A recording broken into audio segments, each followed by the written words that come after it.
Senhores, bom dia. Senhoras aqui presentes, bom dia.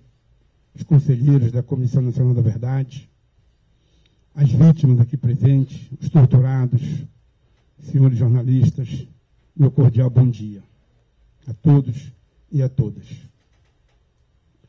Na verdade, senhores, a tortura militar, a perseguição militar no Brasil, ela começou com maior intensidade após o golpe. Os militares que faziam parte das tropas antes do golpe tinham as suas condutas normais até o dia do golpe. Depois do golpe, muitos foram colocados para a rua de imediato, foram os primeiros a serem vítimas do golpe, dos tiranos e dos torturadores. Por quê? Porque eles sabiam quem era a favor do golpe e quem era contra o golpe. Uma vez dado o golpe, vários militares foram presos, vários foram assassinados, aqueles que ofereceram maior resistência foram assassinados, e, após o golpe, eles, os ditadores, os golpistas, se encarregaram de manter uma vigilância constante contra aqueles militares que permaneceram na ativa e que não eram favoráveis ao golpe, que não eram favoráveis a desrespeitar a Constituição e aplicarem aquele golpe com o auxílio de dinheiro norte-americano, com a permissão de tropas norte-americanas invadindo o nosso território e com generais nossos recebendo dinheiro e armamento de outro país para praticar golpe de Estado dentro do nosso país. Então, qualquer militar, após o golpe, que dissesse que era contra o golpe, que era janguista, que era simpatizante do Jango, ou do Leonel Brizola, ou do Darcy Ribeiro, infelizmente, os próprios colegas do quartel denunciavam aos oficiais, porque eram ordem dos próprios oficiais, eles colocavam o seu nome na lista e nas relações deles, e a partir dali você ficava rotulado como sendo um inimigo da nação. E a perseguição se tornava permanente e contínua. Os direitos que você teria, os cargos que você teria direito a alcançar, não lhe seriam mais permitidos. Na aeronáutica, eles criaram uma portaria, se deram ao luxo de criar uma portaria chamada Portaria 1104, que rotulava todo subversivo e todo seguidor do deputado Leonel de Moura Brizola e Darcy Ribeiro. Portanto, deverão ser mantidos sob constante vigilância. Então, esse militar, para ele, criava-se um teto na carreira profissional dele. E quando ele saía dali, se prestasse um concurso para a Caixa Econômica, para o Banco do Brasil, para o BNDES, para a Petrobras, infelizmente estava no seu certificado dizendo que ele fora afastado pela Portaria 1104 de 10 de outubro de 64. Nenhum setor dava emprego para esses militares. Então ele ficava sendo perseguido aqui fora. E algumas empresas que, porventura, resolvia aceitar a gente, os homens do preto, os homens do DOPS, visitavam aquelas empresas, interrogando o gerente da empresa ou o dono da empresa, por que deu emprego àquele cabo do Exército, da Marinha ou da Aeronáutica. Então, muitas dessas pessoas ficaram num verdadeiro desvio na vida civil, porque já saíam da Força Aérea com 9, 10 anos de serviço prestados. Não recebiam um tostão. O último ano não recebia férias, não recebia 13º, não recebia fundo de garantia, ele era mandado embora como se fosse um escravo. Não recebia absolutamente nada. Quando criaram essa portaria 1104, não avisaram para quem estava entrando que ficaria submetido a ela, porque ninguém seria louco de ingressar em uma corporação onde ele fosse considerado subversivo, demagogo e seguidor do deputado Leonel de Moura Brizola, conforme está no corpo da portaria e assinado pelo brigadeiro. Então, ninguém ingressaria numa corporação que tivesse tantas proibições, que não pudesse casar. O militar não podia casar. O militar não podia votar. O cabo da aeronáutica teria que andar fardado todos os dias, a semana inteira. Se ele fosse visto conversando com outros 2 militares dentro da corporação, seja qual fosse o assunto, futebol ou artístico, ele era considerado subversivo. E era chamado para interrogatório de oficiais, o levavam para ser interrogado naquela mesma hora. E era colocado assim, olha, de frente para a parede, de cara para a parede, assim, ó, e tem que ficar com as mãos para trás, enquanto 2 oficiais o interrogavam constantemente. Essa opressão era mantida durante anos, foi mantido assim. Durante anos foi mantido assim. Então, o cidadão ia sendo cada vez mais constrangido, porque ele não podia recorrer a ninguém. Um delegado não aceitava uma denúncia nossa. Um juiz não aceitava um processo nosso. Primeiro porque o presidente da República decidiu suspender a tutela judicial. Então, não tinha processo. Não adiantava você ingressar com um processo. E para você representar contra um oficial, você teria que pedir permissão a ele. Ele ia dar? Ele ia mandar te prender. Nós temos casos absurdos de oficiais quererem que o cadete casasse com a filha dele. E ele que dissesse que não ia casar. E outros absurdos que ocorreram lá dentro quando alguns oficiais queriam namorar alguém. Era outra barbárie que acontecia. Então, esse período permaneceu durante toda a ditadura. E, especificamente no Galeão, que todos vocês, ou muita gente, conhece e sabia que a chamada República do Galeão era local de torturas e local de guardar presos políticos, e eles, oficiais, impunham aos praças o regime que eles impunham aos próprios oficiais. Então, na base do Galeão, eles recebiam presos levados para lá por eles mesmos ou sequestrados, entravam encapuzados no quartel. Nós éramos extremamente proibidos de passar até na porta, até na calçada do dito presídio que funcionava lá dentro. Não poderíamos fazer perguntas sobre nada. Esses presos que entravam, nós não podíamos perguntar quem era, nem para onde iam, nem para onde não iam. Muitos entravam na mala dos carros, muitos entravam levados pelas viaturas da PE, outros entravam levados pela viatura da Marinha e os levados pelos carros da Aeronáutica. Isso eu conheci a partir de 70, mas quando eu cheguei, a estrutura que existia já era anterior a 70. Já era anterior a 70. Quem trabalhou lá nos anos 60, 65, 67, já transmitia para a gente essa mesma doutrina. Então o preso entrava no Galeão, a nossa ordem era deixar que ele entrasse. Se fosse aqueles 2 carros, os 2 Opalas, tinham acesso direto. Se fosse viatura da PE, da Aeronáutica, da PE ou da Marinha, que era desconhecida, a gente identificava e eles entravam. O preso era levado para o subterrâneo e lá submetido às mais cruéis torturas. E como eu sei disso? Eu trabalhei 9 anos no mesmo local, 9 anos e poucos. E era comum os colegas dizerem que lá dentro estava sendo torturado fulano ciclano.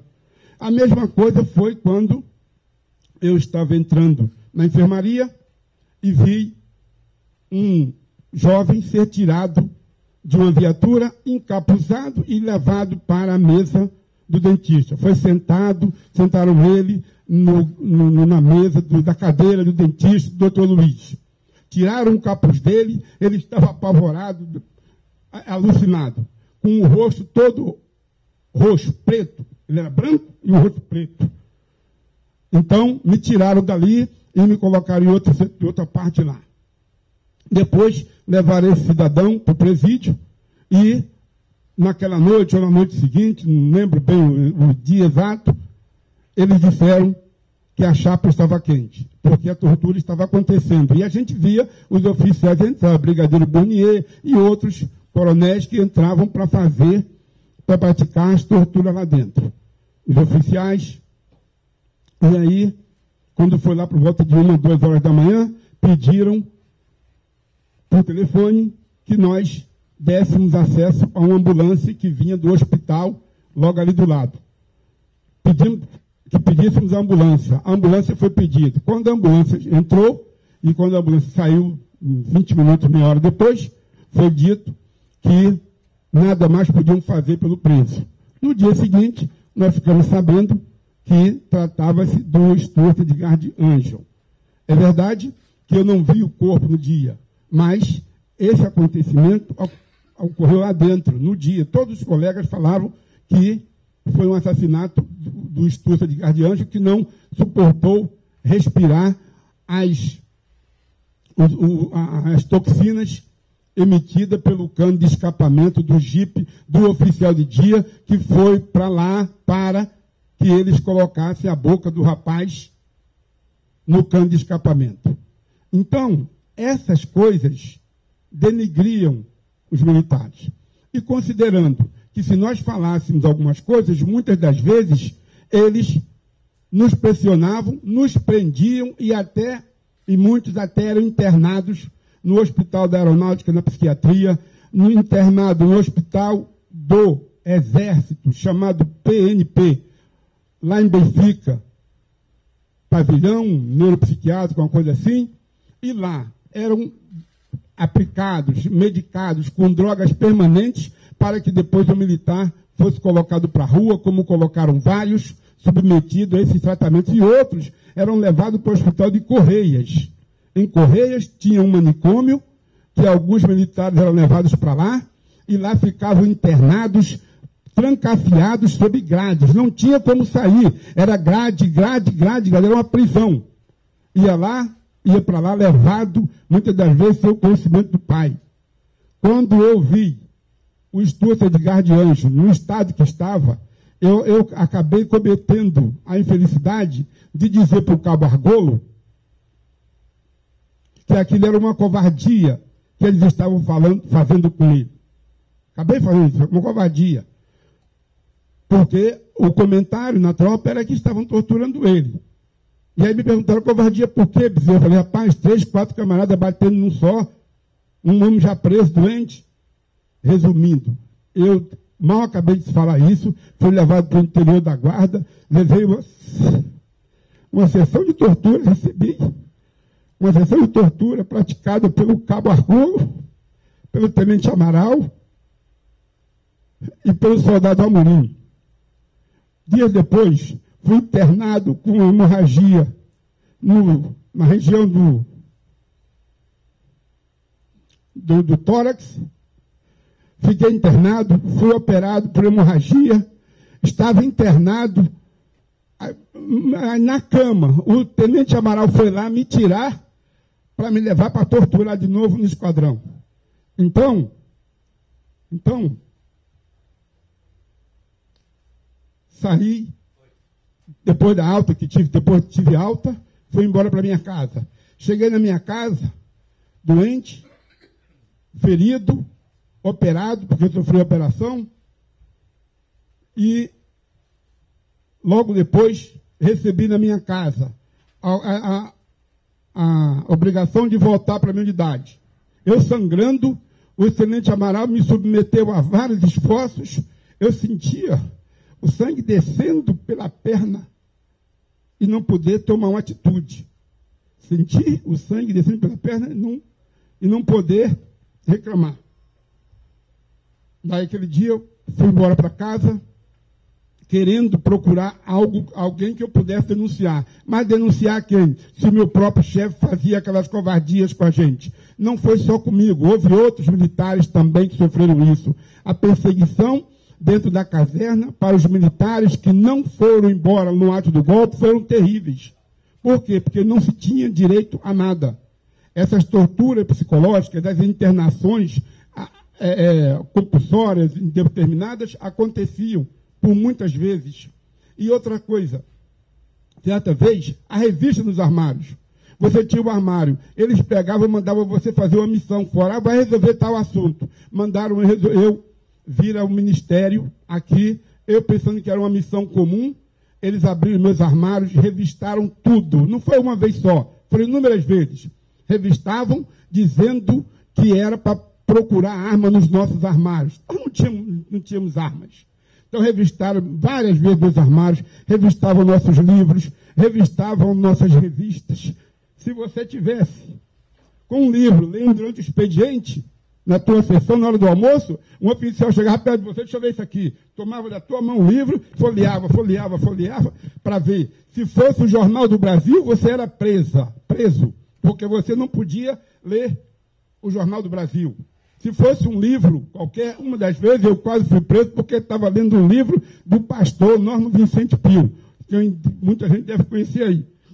Quase fui preso. Não fui preso porque o Zé Maria, o sargento que veio me interrogar sobre o livro, eu mostrei que não está. Não, está aqui. E rezando para não ser preso. Então, eles mandavam o serviço secreto do quartel vigiar as casas da gente. Não satisfeita, a aeronáutica mandava o DOPS. Existem ofícios que a aeronáutica mandava o DOPS vigiar a casa de fulano e ciclano durante 10, 15, 20 dias. Os agentes do DOPS vigiavam as nossas residências e depois comunicavam a aeronáutica que contra fulano de tal encontrei qualquer coisa, não encontrei nada. Se você gostasse do jogo de ronda, quem sabe o que é ronda? Jogo de baralho, o sargento que ia fazer a diligência colocava que você era viciado, que você tinha vícios, ou que participava de reuniões, porque quando ia fazer a ronda, quando ia jogar a ronda, ele não entrava. Ele entrava para fazer o jogo, quem eram os amigos do jogo.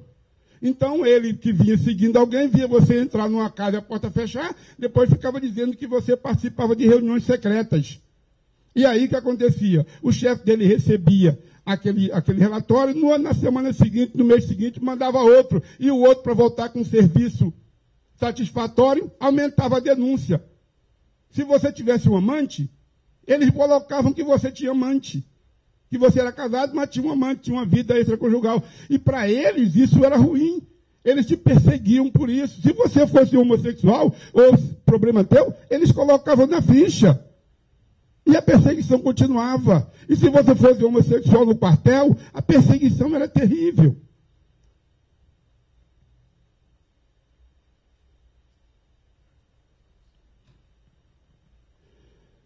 Os 40 dias depois dessa sessão de tortura que eu sofri, eu tive dificuldade, os pontos não saravam porque o tenente Amaral me submeteu a esforços excessivos na Avenida Brasil, em frente à casa do marinheiro, no sol de 40 graus. Os pontos rebentaram. Eu tive que fazer novos tratamentos. Saí com cicatrizes horríveis, que todos os dias você lembra, porque você vai tomar banho, porque você vai trocar roupa. Então, aquilo acompanha você. E aí, uns 40 dias depois, eu fui mandado vir aqui na Marechal Câmara. E para vir para cá, eu passei perto da minha casa. Mas não sabia do que estava acontecendo. Nesse mesmo dia, foi um sargento na minha casa, no mesmo horário. Chegou lá, começou a conversar fiado com a minha mãe no portão. Me deu todas as minhas características. Disse que me conhecia, que era meu amigo da faculdade, que era meu amigo do quartel. E de tanto conversar com a minha mãe, ela simples, uma inocente, abriu a porta para o cretino ingressar na minha casa. Ele ingressou na minha casa, tomou café, bebeu água gelada, conversou com a minha irmã, e aí pediu para ver os meus livros, os cadernos da faculdade, e os livros da faculdade, e o meu gravador que eu usava para fazer trabalho de campo, e as fitas do gravador pediu para ver também. E depois que tudo estava em cima da mesa, ele ali vendo, ele pediu para levar. E a minha mãe deixou ele levar, porque ele dizendo que ia me entregar. Quando eu cheguei em casa às 5 horas da tarde, tomei conhecimento que o cretino do Paz, porque as características são todas do Paz, tinha levado meus pertences. Quem era o Paz? O Paz era sargento do CISAE, que estudava na SUAN junto comigo e que era do serviço secreto. Então, essas covardias aconteciam. E você não adiantava reclamar. E você não adiantava. Não tinha meios para você reclamar. E por que você não ia embora? Porque teu comandante não te dava baixa. Você não podia sair de uma unidade militar se você quisesse, não. Porque eles mantinham você. Alguns comandos chegavam a liberar. Mas a maioria dos comandos, não, eu dependo da sua mão de obra. E mantinham você lá submisso àqueles maus tratos. Então a perseguição foi permanente e foi continuada. E vou dizer para vocês, não pensem que acabou. Ainda hoje, dentro dos quartéis, a tortura continua. Recentemente, o cabo Márcio, do Campo dos Afonsos, foi preso porque a dentista mandou que ele trocasse a lata de lixo. Ele estava lavando os instrumentos, disse que ia tirar daqui a pouquinho. A dentista saiu e voltou, o lixo estava lá. Ela comunicou ao oficial. O oficial deu 4 dias de cadeia para o Márcio. O Márcio me procurou, eu, um tanto sensibilizado com o caso dele, nunca pegou um dia de cadeia. Entrei com um habeas corpus para ele. O juiz mandou intimar o Campo dos Afonsos. O Campo dos Afonsos ficou chateado, mas tomou ciência. Suspendeu a punição dele. Quando chegou no último feriado do dia, se não me engano, da Semana Santa, ele estava de folga na quarta-feira. No quartel ia ser folga quinta, sexta, sábado e domingo. Ele estava de folga na quarta, porque ele assessorava o dentista. Então, ele estava na rua, o major ligou para ele e falou, Márcio, comparece aqui no quartel. Estava de folga, mas ele compareceu. Chegou lá, o major falou, olha, o teu habeas corpus, o teu HC expirou ontem. Eu estou aplicando 4 dias de cadeia para você hoje. Hoje era quarta-feira. Prendeu o rapaz na quarta, ficou quarta, quinta, sexta, sábado, só no domingo. Eu, insatisfeito com aquela decisão, procurei o desembargador na Rua do Acre. Ele fez meia-culpa, disse que se soltasse, que não podia soltar. Ele estava doente, sangrando do ouvido, com a medicação na mão, com a receita, porque foi no médico aquele dia. Porque ele tinha sido aprovado no curso de sargento e o otorrino não deixou ele seguir para a escola, porque ele tinha uma variação auditiva. Ora, quando ele fez o curso para sargento, foi no mês. No mês seguinte, ele fez reengajamento para cabo. Para ficar como cabo, ele podia. Para ficar como sargento, ele não tinha audição. Ele falou isso para o capitão que o examinou. O capitão disse assim, não esquenta com isso não, e mandou ele sair da sala. Resultado, esse rapaz, hoje, vem sofrendo a maior perseguição dentro dos quartéis, hoje, no dia de hoje. E vocês não pensem que os membros da Operação Condor, que estão vivos, não se reúnem. Se reúnem, inclusive, para acabar com vocês da Comissão da Verdade. Porque só tem interesse que os nossos depoimentos não venham à tona, eles os tiranos, eles os torturadores, eles os bandidos e os assassinos desse país. Só eles têm interesse que esse projeto não vá à frente.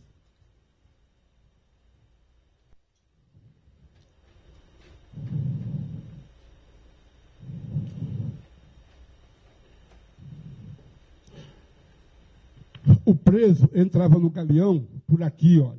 Ele entrava aqui. Aqui tinha um portão que está fechado, ó.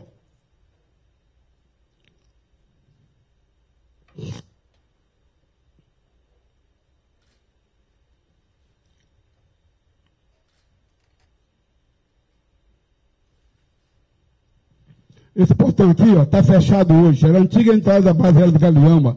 O preso entrava por aqui, vinha trazido, ó, sempre de carro, passava aqui, vinha aqui, ó, vinha por aqui seguia. Aqui, ó, aqui tinha um portãozinho, um portão de madeira com treliças. O preso era levado aqui tinha um sentinela paisano, onde não deixava nem a gente chegar perto.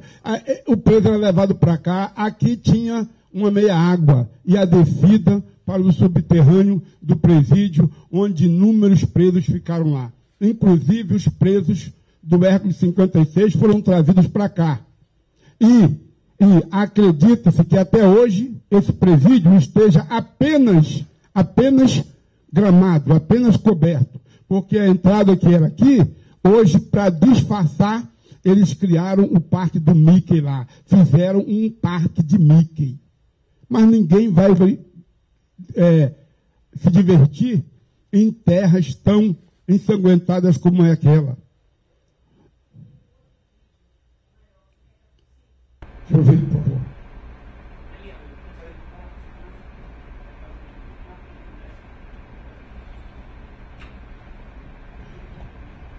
Aqui, olha. Eu não sei porque está em branco isso aqui. Porque esse aqui não é um muro. Isso aqui também não é muro. Isso aqui também não é muro. O muro é só aqui. Só aqui. Isso aqui era o presídio onde funcionava o pior centro de tortura da República do Galeão. E o tratamento que era dado aqui para os presos subversivos era dado para os militares que dissessem que o que estava acontecendo ali dentro estava errado. Dizem que aqui ficou preso o coronel Scafa. Eu não sei se ele esteve preso lá. Então, o que eu tenho para dizer é isso.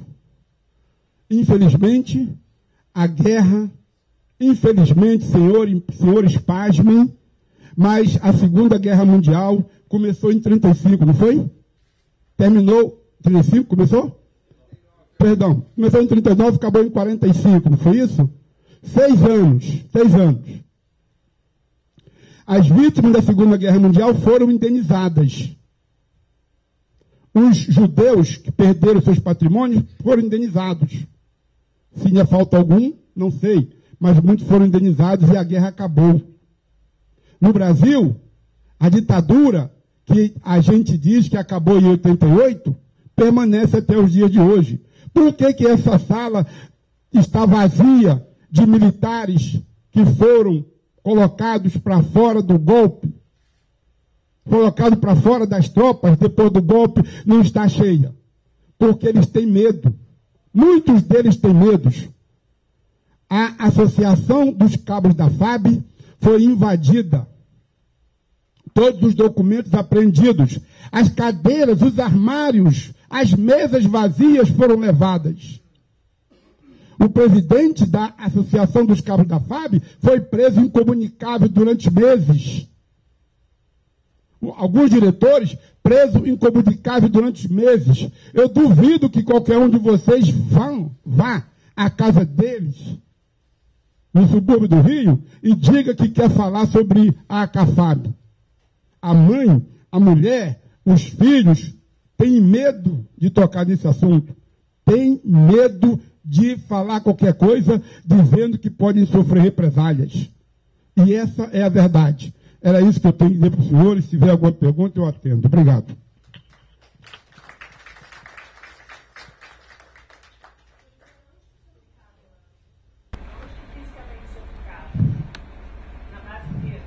Na base aérea do Galeão, existia uma dicotomia tão cruel que eles, os oficiais, faziam um briefing com a gente toda semana, às vezes 2 vezes por semana. Nós entrávamos numa sala acústica e eles diziam para a gente o que queriam. E diziam que subversivo tinha que ser preso, torturado e morto. E que, olha o cúmulo, que se nós recebêssemos ordem para prender até a nossa própria mãe, nós teríamos que cumprir. E duvido que você não cumprisse. Outro dia esteve aqui um rapaz que levou o colega dele preso por coisa que eu não sei qual foi. Mas aqui falando, ele disse, eu fui preso por ele. O setor que eu trabalhava lá dentro, eu trabalhava em vários setores. Trabalhei em vários setores, vou dizer todos eles. Só que a dicotomia que tinha lá dentro era tão grande que eles diziam para a gente que a gente ia fazer serviço interessante, tarefas importantes. No entanto, tarefas importantes que interessavam a eles. É igual o gerente do banco manda uma carta para você dizendo para você comparecer para tratar de assunto do seu interesse. Mentira, é interesse do gerente. E lá era assim. Então, a gente ficava nas mãos deles. Aí eles não entregavam armas com munição, com bala para o cabo. O cabo, quando tirava serviço, ele, no caso meu, que era cabo do reforço, rodava a unidade toda, fazia as rendições todas com uma tropa de 12 homens, todos armados, com arma e munição. O cabo-chefe recebia uma arma de enfeite e passava 24 horas com uma arma enfeitando o corpo.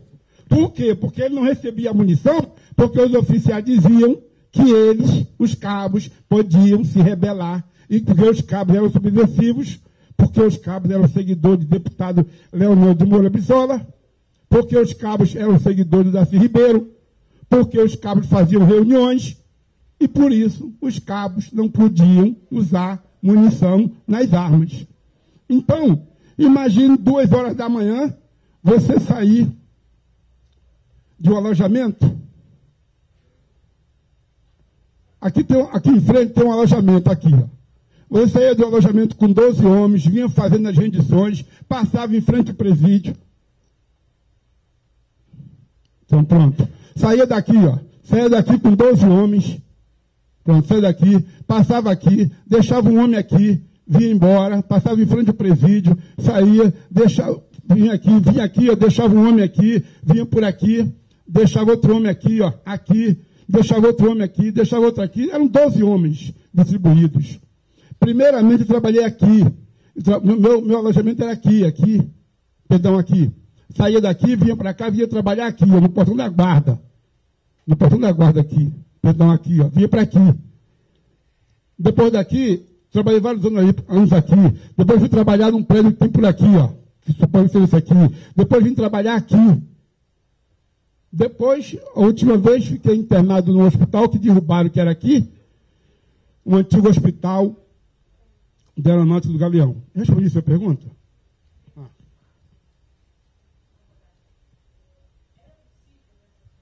Verificar toda a entrada e saída do que acontecia na base aérea? Você falou que o corpo entrava no porta-mala, é isso? Durante a ronda, todo mundo está circulando. Quem está fazendo a ronda está circulando. Então, via algumas coisas, percebia movimentos estranhos aqui. Quando passava aqui em frente, percebia. Mas quando se tirava serviço aqui, 24 horas, o dia todo aqui, já entrava 8 horas da manhã, saía 8 horas do dia seguinte, você via todos os presos entrarem. Imagine que eu dava 2 serviços aqui. Durante os 2 serviços por semana, os presos que eu vi foram esses que eu estou falando. Quando o Stuart Edgar de Anjos entrou, eu vi. Eu estava lá. Eu soube que era ele, não sabia, eu não conhecia, mas disseram que era ele. Quando ele morreu, a imprensa inteira aqui no Rio de Janeiro comentou o fato. Igual quando a mãe dele morreu no túnel lá, indo para a Barra, no Carmanguia. Então, todo mundo sabia que quem assassinou aquela senhora foi o pessoal de serviço secreto. Todo mundo sabia. Todo mundo sabia que quem botou a bomba aqui na OAB, num dia, para matar o nosso presidente, e que acabou matando a dona Lida Monteiro, covardemente, cruel, assassinato, nu e cru, depois de 1979, portanto a lei de anistia já existia, e no entanto, esse crime até hoje não foi revelado. Que me desculpe o meu presidente da OAB, mas não existe processo no Brasil, não existe advogado no Brasil e não existe justiça, porque nós somos incapazes de resolver um assassinato que ocorreu dentro desta casa. Que justiça a gente pode acreditar? Uma justiça que leva 10 anos para o processo ser resolvido. E para dizer para vocês, na época da ditadura, não existia advogado que botasse um processo contra um tenente do Exército, da Marinha ou da Aeronáutica. Sabe por quê?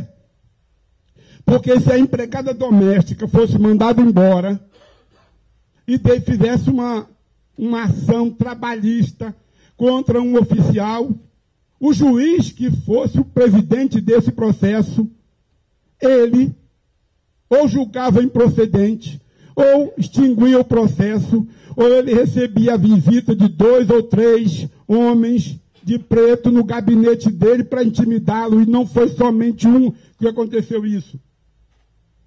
E tinha oficiais que invadiam as delegacias para tirar quem eles queriam. E levavam para ser torturado aqui dentro. Então, quando eu estava de ronda, eu via os presos serem tirados da mala do carro aqui. Eu não sei como é que eles conseguiam colocar um cara dentro de um saco. E abrir a mala do Opala e tirar um saco de dentro com um homem vivo dentro, se batendo. Tirava aqui. Agora, quando eu estava de serviço aqui, eu os vi entrar, sim. Porque eu os identificava no dia que eu estava de trabalho, eles tinham que passar pela minha porta, pela minha mão, pelo meu serviço. Era ali que eu estava. Respondi sua pergunta? De 71 a 79 eu estive dentro disso aqui tudo. Agora, em 71 eu estava aqui, ó. 71, 72, 73. Aqui, perdão. Aqui, 71, 72, eu estava no corpo da guarda. Onde entra? 71, 72, 73. Aqui. Ou mais. A minha função eu era soldado de primeira classe e estava de serviço no portão de entrada. Eu estava aqui, no portão de entrada. Quem entrasse, passava pela minha mão ali. Identificar, abrir a mala do carro e, se fosse cidadão que não levantasse suspeita, ia para onde queria ir. Se fosse suspeito, ia parar do lado, aqui mesmo, do lado aqui, e a gente passava a função para o chefe da guarda, o sargento da guarda, que tomava os registros todos e mandava definir a função. Quando era preso?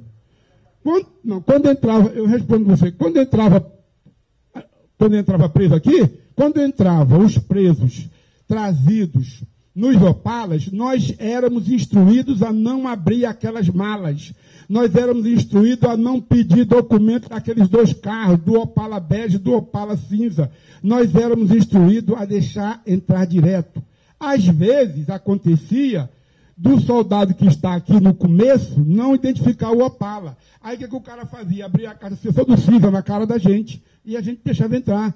Porque se a gente deixasse, se a gente interrogasse mais um pouquinho aqui, eles colocavam o nome da gente na lista deles. E o oficial da gente punia a gente porque a gente estava dificultando a tarefa deles.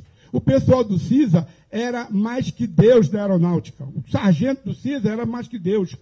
Agia como se Deus fosse, dava parte, queixa do oficial dele. Era uma Gestapo dentro da aeronáutica. Eles tinham poder mais do que qualquer outro oficial. Se você era coronel e eu fosse do CISA, eu dizia que você, bastava eu saber que você andou participando bem de um jogo de baralho. Bastava eu saber que você estava abastecendo o carro teu com gasolina do quartel. Eu fazia a parte e o serviço secreto, meu chefe entregava para o serviço secreto e ele resolvia o restante. Acabava com você, mandava você para Belém. Eu tinha uma pergunta ali, eu respondi a sua pergunta? De nada. Você poderia lembrar, com certeza, identificar quem era esse grupo que atuava naquele local, os nomes? Olha, os nomes desses cidadãos que faziam esse trabalho, que traziam os presos, eu não sei.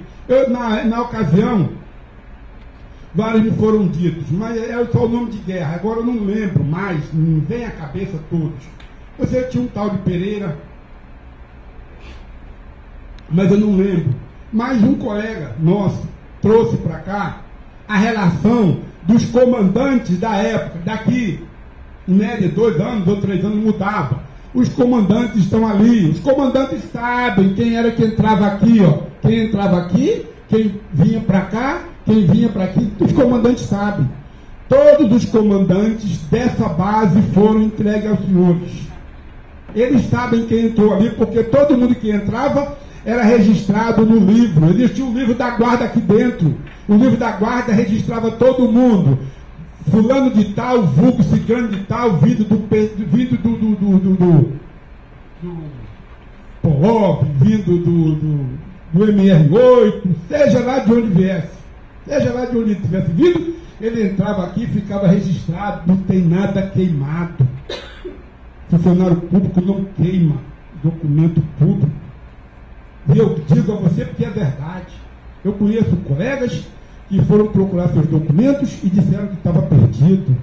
Meses depois, o outro colega conseguia para ele o documento que estava lá dentro. Se fosse tudo queimado, a vida de Rui Barbosa tinha sido queimada. Os documentos dele, da Guerra do Paraguai, também tinha sido queimado. E outros, e de 1925 também tinha sido queimado. E o Dutra, quando foi considerado subversivo, quando voltou, não teria mais vida. Mas ele foi colocado para fora, voltou, foi anistiado, e quando foi anistiado como oficial do Exército Brasileiro. Hoje, na Marinha, na Aeronáutica e no Exército, o cidadão que é anistiado, ele não é considerado militar. O regime do anistiado militar tem que ser aquele do Estatuto do Militar. Saiu militar, volta militar. A Marinha, a Aeronáutica e o Exército insistem de que seja aplicado na vida do militar que retornou como anistiado um outro regime diferente. O regime do militar anistiado é o próprio regime militar. É o Estatuto do Militar. Se o cidadão trabalhava no Ministério da Fazenda, foi mandado embora por perseguição política, vai retornar para o INSS, ele fica submetido, regulamentado, por quê? Pelo Estatuto do INSS, pelas normas vigentes do INSS. Agora, hoje, no dia de hoje, qualquer marighella, qualquer coronel, cisma de dizer que o militar, quando volta anistiado pela atual comissão de anistia, presidida pelo senhor Paulo Abrão, pelo nobre Paulo Abrão, dizem que ele deixou de ser militar. Por quê? Porque é o ranço infernal da caverna. Os próprios comandantes transmitem para os atuais militares da ativa de que nós somos inimigos, de que nós somos bandidos, de que nós somos subversivos. Portanto, não podemos ter ou sermos mais militar. Somos algo diferente. Eles criaram de nós, em nós, um andrógeno, somos um marciano, um ser diferente. Porque não querem que a gente seja mais militar. Querem que a gente seja o quê? Aí criaram um tal de regime de anistiado político. O regime do anistiado político era para quem não tinha regulamentação. Mas nós não, nós temos lá a casa. No Brasil, quando uma empregada doméstica trabalha na sua casa 3 meses, vai lá e põe um processo contra o patrão. O juiz marca uma audiência, marca o dia, e lá vai a patroa, o patrão, a empregada, o advogado dela. No caso dos militares que foram colocados para a rua, os juízes têm medo de intimar um brigadeiro, um coronel ou um general, ou um almirante. E o que é pior, eles querem que a gente entregue documento que a gente não tem, que está em poder deles. Aí o juiz diz, venha trazendo o seu histórico militar. Para que histórico militar, se o militar apresentou o certificado de reservista, dizendo que ele trabalhou naquele quartel de 70 a 79. Está ali o documento com o timbre das armas da República. Aí o juiz não dá sentença. Sabe por quê? Porque os juízes estão todos submissos ao Comando da Defesa, ao Ministério da Defesa. Recentemente, houve um curso de direito aqui na Rua do Acre, no Tribunal Federal. Sabe quem foi dar aula para os juízes? Os almirantes, os coronéis e os generais foram ensinar aos juízes a aplicar a lei de anistia, lei 10.559. E aí ficou o juiz aprendendo a dar sentença com o nosso algoz, com o coronel, com o general. Um absurdo essas coisas. Terminei a pergunta? Terminei, né?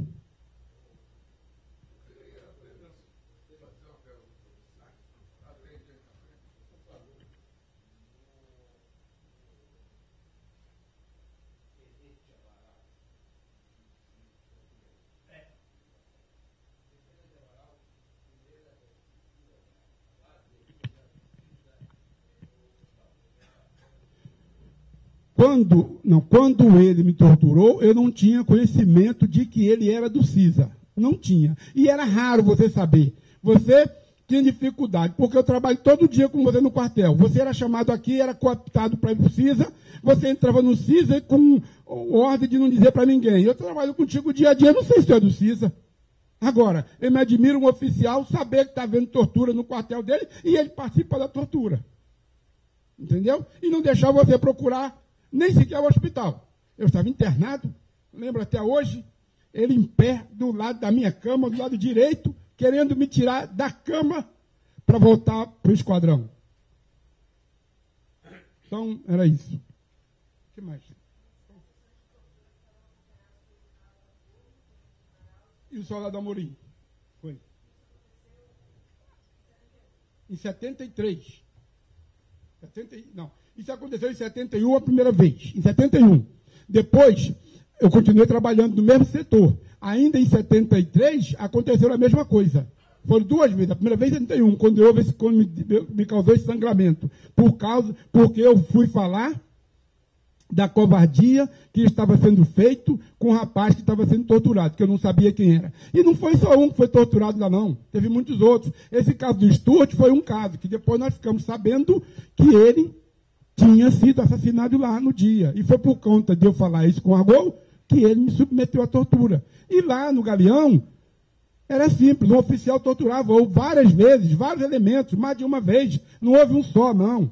Eu conheci o Pereira, conheci o ISIS 111, eu conheci o Cavalcante, que sumiram da tropa, foram tirados da nossa tropa às 15 horas de um determinado dia de calor, foram entregues a 3 homens paisanos, nosso capitão botou a tropa em forma e tirou você. Chamou, fulano de tal, dá um passo fora de forma. Ele dava um passo, acompanha os 3 cidadãos. Ele era entregue para homens que a gente nunca tinha visto. Nós, 267 homens, vê um colega nosso ser entregue a uma quadrilha de assassinos e nós não podemos fazer nada. Tu imagina, 267 homens em forma e aceitar uma ordem de entregar um colega para não voltar mais. E depois soubemos que a primeira vez ele foi doutorado no DARS. Ele, com muito medo, falou que foi doutorado no DARS. A segunda vez eu não sei, porque não voltou mais para a tropa. Como é que pode? Não sabemos, eu não sei. Eu não sei o que aconteceu comigo. Entende? Nunca mais foi visto. Nunca mais. Fiquei meu tempo inteiro lá e nunca mais foi visto. Entende? Recentemente, a presidenta Dilma determinou que os últimos 20 mortes fossem investigadas. As últimas 20 mortes que ocorreram nas Forças Armadas fossem investigadas. Ela criou uma portaria determinando isso. Houve uma grita geral dos generais achando que isso não deve ocorrer. Vocês estão pensando que alguém que morre aqui dentro, o oficial dá satisfação aqui fora?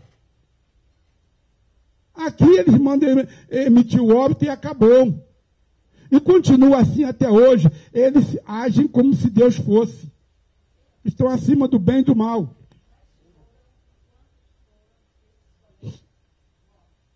Eu não vi o corpo dele, então eu não tenho certeza, mas que desapareceram em torno de 4. Um era o Isis, o Cavalcante, o Pereira, e um outro que era o Ferraz, que eu não vi nunca mais. Esses sumiram da nossa tropa. A pergunta era, por que sumiram? Por que sumiram? Então, eles eram soldados na época. Não, nós não éramos PA. Esses colegas não eram PA. Eles eram da infantaria. A PA ficava do lado. Aqui é a PA. Aqui é a PA. Aqui é o núcleo nervoso das torturas do Galeão. Tudo acontece aqui, aqui. E a minha companhia era aqui. Entendeu? E aqui tinha o pique. As torturas aqui ocorriam aqui. E as torturas aqui ocorriam no subterrâneo. A diferença daqui para aqui era só enquanto prendiam na rua um militar ou um civil, nas primeiras horas ele ficava aqui, até comunicar o correio ou outro e ver a gravidade do cidadão e levar para o subterrâneo ou não. Para levar para o subterrâneo ele não via mais sol. Para o subterrâneo foram os políticos. Os políticos. Quem não era político não ia para o subterrâneo. Quem era, ficava no pique, ou no presídio disciplinar do Galeão. Tinha um presídio aqui assim, ó, por aqui. Tinha um presídio por aqui, ó. Por aqui. Aqui é um presídio disciplinar. Então, ali que acontecia as prisões disciplinares. Mas só ocorria quando o militar fazia uma insubordinação lá e ficava lá 5, 10 dias lá.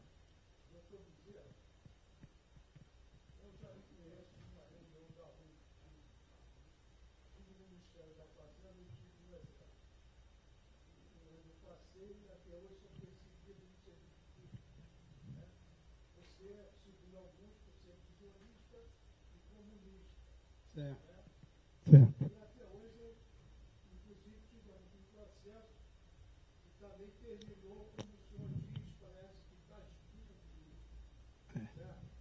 Certo.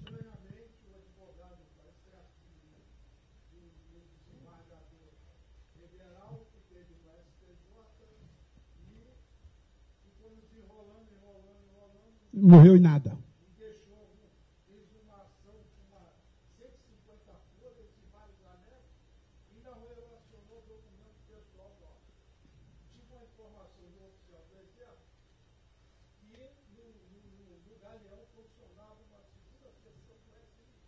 Sim, verdade. Lá sempre funcionou. Eu acabei de dizer para o senhor e para os senhores.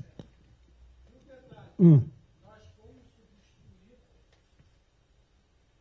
na nossa saída por pessoal que serviu a ditadura e serviu o plano regional. Certo. Olha. Eles fizeram concurso, mas era um concurso gratuito, que a nota deles era muito baixa. Todos os cidadãos que têm a nossa faixa de idade sabem que a República do Galeão era um centro de tortura. Então, ali era onde se praticava. E ali funcionava o serviço secreto, sim.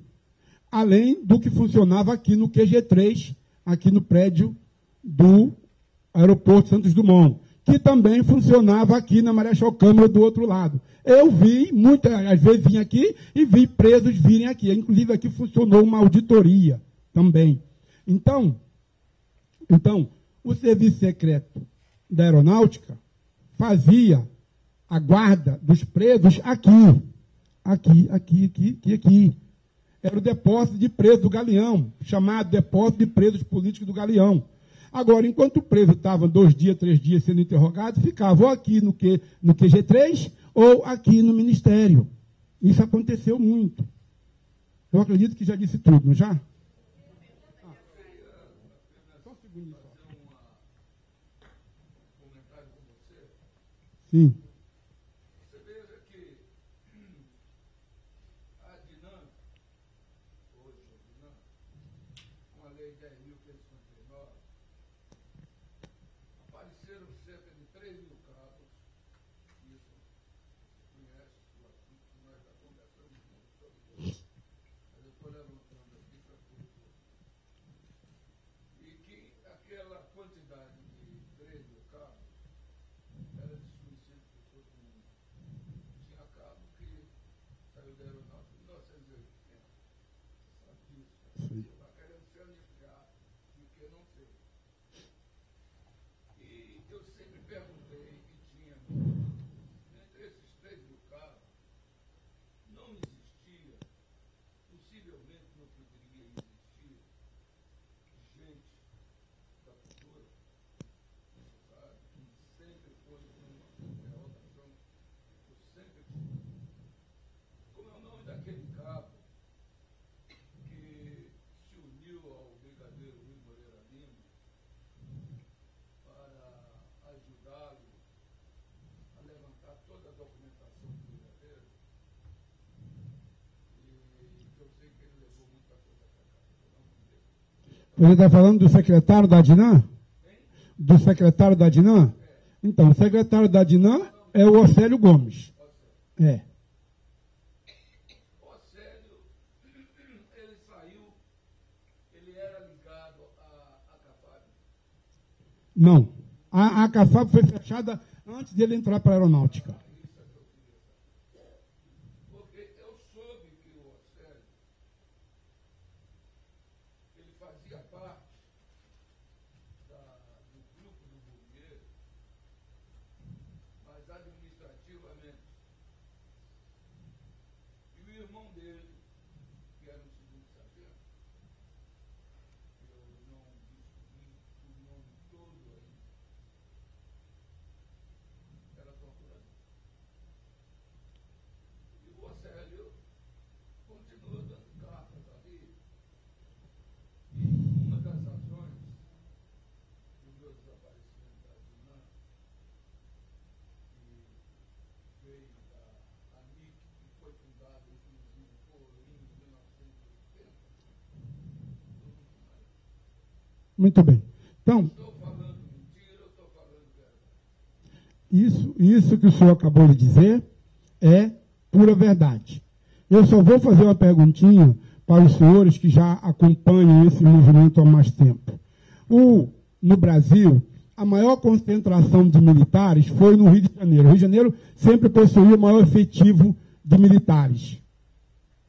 Aqui no Brasil, aqui no Rio de Janeiro, nós temos talvez umas 5 associações de cabos da FAB, de militares, da FAB. Eu pergunto aos senhores, tem mais de 5 associações. Esse cidadão disse que tomou conhecimento que existia 3.000 cabos na Força Aérea. Por que aqui só tem 3 ou 4? Porque estão com medo. Ainda possuem medo.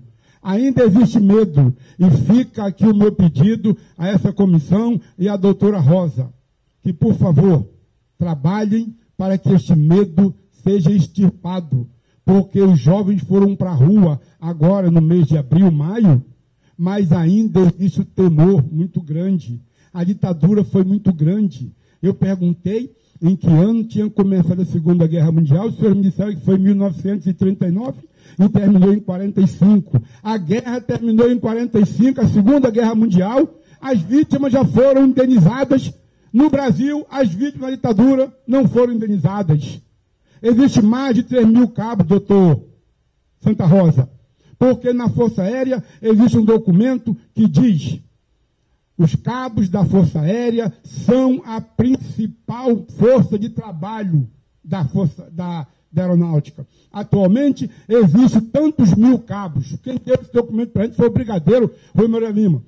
Essa quantidade de cabos, a maioria foram postos para a rua, como aquele ali, olha, que foi posto para a rua, depois foi anistiado e agora doente, com câncer, com CA, desculpa falar, Jorge, teve o pagamento suspenso porque a tortura continua, porque a aeronáutica não quer pagar o homem.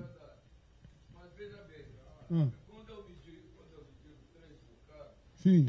porque teve cabo que saiu em 80 e entrou em plena ditadura, garoto novo. Você sabe disso. Sei. E esse cara não teve, gente assim, não tinha direito a entrar com pedido de anistia, porque ele não foi punido.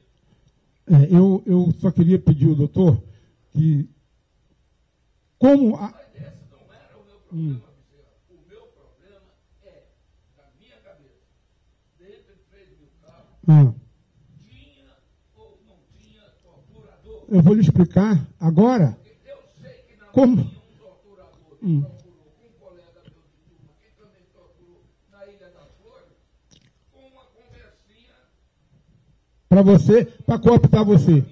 para poder ser anistiado. Bem, então vou explicar, eu vou dar 2 respostas para o senhor, comandante.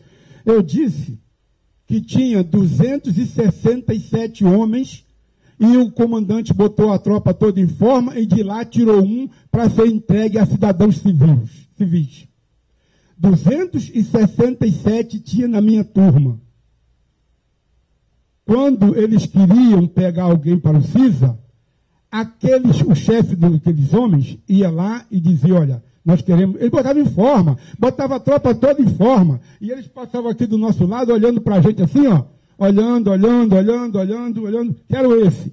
Aí tirava um, tirava outro. E esses que ele tirava daqui, a gente não sabia para que era. Depois, a gente encontrava com esses mesmos cidadãos trabalhando paisano com a pistola na cintura e dirigindo o Opala e conduzindo o encapuzado. Ele estava trabalhando aonde? Na tropa não estava mais. Porque eles eram separados de nós totalmente. Eles iam receber outra lavagem cerebral para prenderem até a gente, para vigiar a casa da gente. O camarada da minha unidade muitas vezes não ia vigiar a minha, e às vezes até iam. Eles caíam na burrice de até irem. Um foi pego no campo de futebol, foi quase linchado no campo de futebol, tomou uns tapas. E na estação do trem que ia perto da minha casa, eles estavam volta e meia lá, na estação do trem, vendo a minha casa.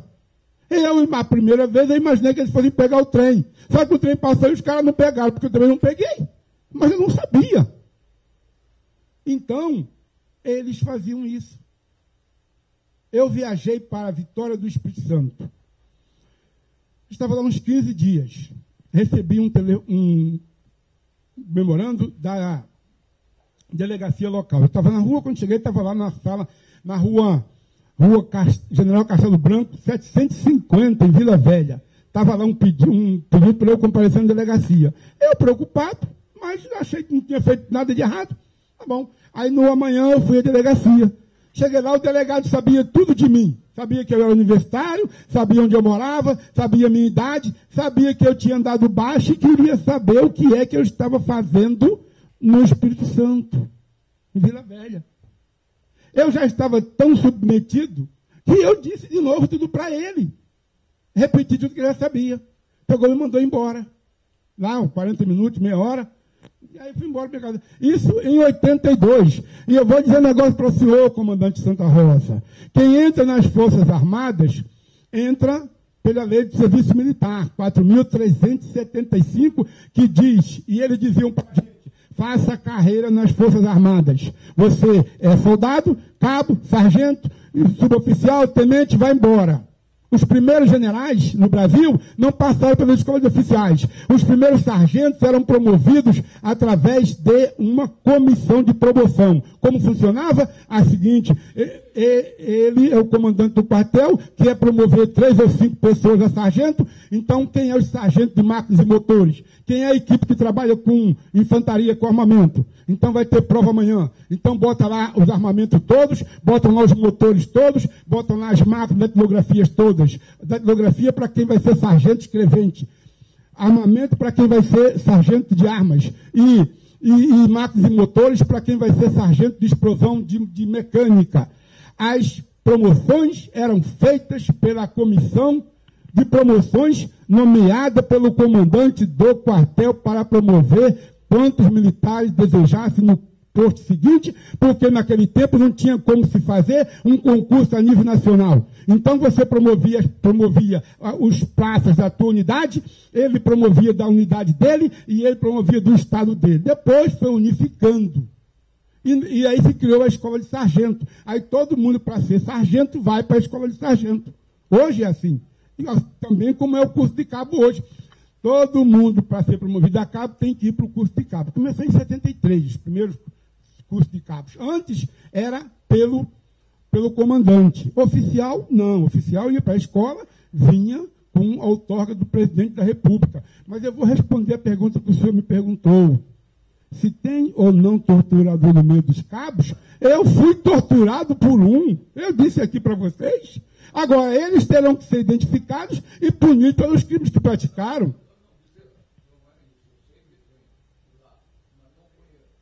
Aqueles que foram para Adnan, tinha torturador no meio. É isso que eu sempre suspeitei e comentei muito isso com você. Comandante Santa Rosa, quem não tem medo... Comandante, quem não tem medo, bota a cara na frente, aparece. Os que estão escondidos é porque temem. Tá? No meio de 3.000 cabos, é claro. Assim como diziam que o Paulo Siqueira, o Siqueirão, era torturador da PA. E foi dito para ele algumas vezes. E ele nunca sustentou. O Siqueirão, entende? Então, Eu não sei se ele era de serviço secreto, eu sei que diziam que ele era torturador. E os colegas diziam. Agora é preciso entender que qualquer cidadão que fosse chamado para ir para o serviço secreto, inclusive para ganhar mais, inclusive para ter regalias, e dissesse que não ia, sabe o que acontecia? Primeiro porque a escolha era feita na tropa. Estava todo mundo lá. Ele chegava e dizia, quero você, quero você. E aí, pegava você, passava por um treinamento, uma lavagem cerebral, ouvia o que eles queriam, impregnava sua mente, dizia que vocês eram inimigos da nação, dizia que o brigadeiro Rui era o subversivo mor da aeronáutica, que nós não devíamos nunca pensar e nem deixar ele entrar no quartel. Teve oficial anistiado em 79, que foi em comemoração na base aérea do Galeão, e foi convidado a ser posto para fora, e eu estava lá. Mandaram dizer no ouvido dele, olha, fala que ele é pessoa não grata aqui para ele sair. Não, isso não aconteceu com o Rui, aconteceu com outros oficiais, que existia uma comemoração no dia, uma comemoração qualquer, dia do marinheiro, dia do cã, e aí tinha uma festividade. E aí o oficial era convidado para ir pelo sobrinho, pelo primo, pelo tio, e ia naquela. Porém, quando ele entrava, tinha uma lista de vocês todos aqui. Aqui tinha uma lista, aqui, e o retrato das pessoas de que não deviam entrar. Aí, quando tinha uma comemoração, o parente levava. E aí eles vinham, ficavam todos no local de festividade aqui, ó. Aí a gente recebia a ordem para ir lá e tirar. Entende? Então, tem cabo que foi torturador? Eu tenho certeza que tem. Agora, nós temos que saber quem são os senhores. Porque eu tenho certeza que esses veículos, quando entravam ali, muitos deles eram dirigidos por cabos. Diga.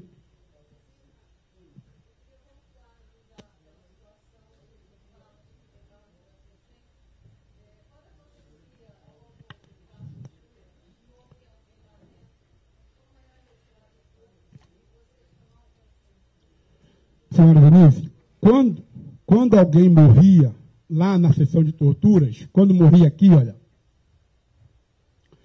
eles tentavam abafar o máximo de nós que trabalhávamos por aqui. Eles tentavam. Só que muitas coisas vazavam. Então, como os cadáveres saíram de lá, se foi mais de um, eu não sei. Eu só sei que várias vezes houve interrogatórios pesados com indicativo de mortes. Agora, quantos morreram, eu não sei.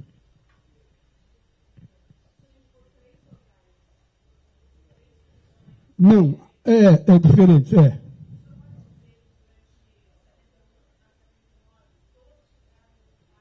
Sim, tranquilamente. Todos ficaram. Esse aqui ficou, esse aqui que era disciplinar ficou, e esse aqui ficou, sem dúvida. E vou dizer um negócio para você, em 79 eu duvido muito que eles tenham sido fechados. E eu duvido muito como essas celas subterrâneas não estejam apenas com gramado por cima. Eles iam instituir para quê? Se eles queriam manter aquilo lá, para depois construir outro? Por que eles não edificaram nenhum prédio aqui? Está vazio, ó. Por quê? Não edificaram nada aqui, está até hoje vazio o terreno. Eu acredito que as celas estejam lá embaixo, fechadas por cima. Quantas são? Não sei. É igual ao presídio da Ilha das Cobras. Eles fecharam a prisão lá onde foi preso o Tiradentes, que lá deveria ser transformado num monumento à liberdade, dentro da própria Marinha, para não cometerem mais injustiça do que se cometeu. Lá ficou o Tiradentes, lá ficou um outro colega do Tiradentes, e outros presos foram parar lá. E é uma cadeia, é um buraco cavado na rocha, com as condições mais insalubres possíveis. Lá poderia ser o memorial de Tiradentes? Pode. Depende do governo. Essa é a verdade.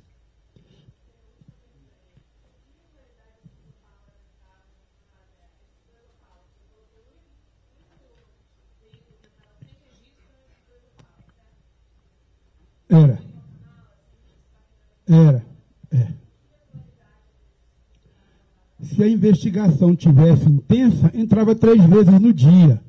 Se a investigação, se as prisões não estivessem ocorrendo, não entrava nenhuma vez no dia. Então tinha semana que entrava 3, 4, 5 vezes, 2 vezes no dia. E tinha semana que não entrava nenhuma vez. 71, de 71 a 79, eles entraram, entendeu? Tinha prisão, tinha gente encapuzada. Às vezes a gente identificava que o preso era uma mulher. E às vezes a gente não identificava. Aí eu achava que era homem. Identificava que era homem.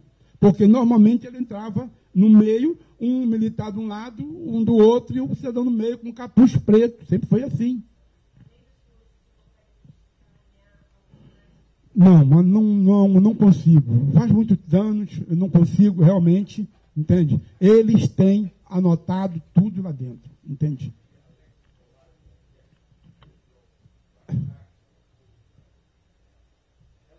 Sim. Então, esse eu sei que teve preso lá. Mas tem um outro que teve preso lá, que agora você me falando isso me veio à mente. Um determinado dia, eles tiraram o preso de lá e trouxeram o preso para aqui, para a beira da praia. Tiraram o preso daqui. E aqui embaixo tinha as pistas e aqui tem um serviço de lancha. E levaram esse preso para a lancha.